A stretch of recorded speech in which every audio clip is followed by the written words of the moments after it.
بسم الله الرحمن الرحيم. السلام عليكم ورحمة الله وبركاته. مباراة الأهلي والشرقية إنبي في افتتاحية مباريات الدوري للنادي الأهلي. خليني أدخل على التقييمات الأول، والوقت اللي باقي هقول بس تعليقات أو بعض تحليل على أداء اللاعبين.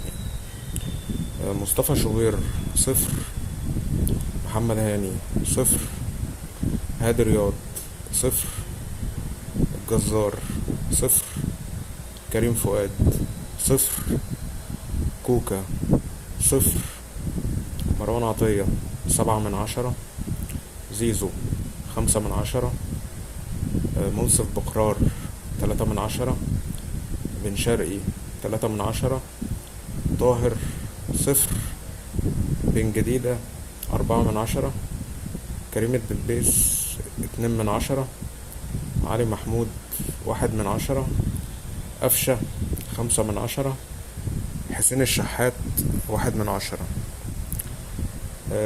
دفاع الأهلي في الشوط الأول كارثي بالمعنى الحرفي للكلمة يعني. خط الدفاع كله صفر. كوكا صفر، شوبير صفر، وطاهر صفر. شنطة الأصفار بقى، يعني شنطة الأصفار جد، ودي مش من عندي يعني، ده الناس اتفرجت، كل الجمهور الأهلي اللي اتفرج على الماتش يقول إن الأهلي في الشوط الأول أداء سيء جدا جدا جدا جدا. في ثغرات في خط الوسط والدفاع غريبة، في رعونة، في بطء في الترحيل، في التمركز، في حاجة غريبة. الأهلي لما بدأ ينشط الشوط التاني وبدأ إن هو يهاجم، ولما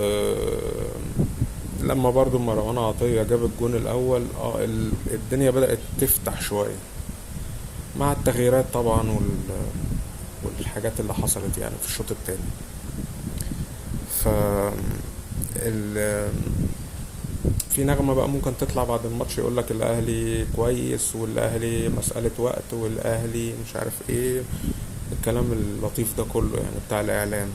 بس لا، في مشكلة كبيرة في خط دفاع الأهلي لازم تتعالج، ولازم يتحط الأفراد الصح في خط الدفاع، خاصة قلبين الدفاع.